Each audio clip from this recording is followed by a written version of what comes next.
आजिकली सांग माने क्या भी भल कथा कहबनी आ भल कथा कहले से मानू खराब लगुच से क्या भी भल कथा कहबेनी भल कथा कहले से सब खराब भावुन से मु भावुची क्या न करवाटा भल आम निज काम निजे सुरुखुरे करदेवाटा भल टिके फ्री मिलले घर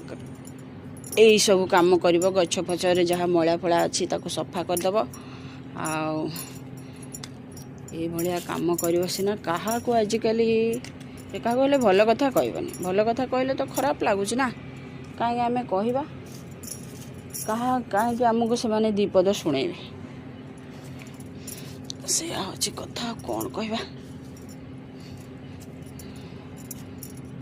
पोक हो गछ जाक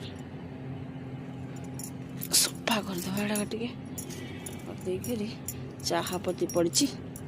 चाहा गुंड पड़ी चाहा गुंड गछ मूले देले भल चाहा गुंड आम पड़ी फूल फूल रहीकि पोक हो गला गछ मटी भितर पोक कते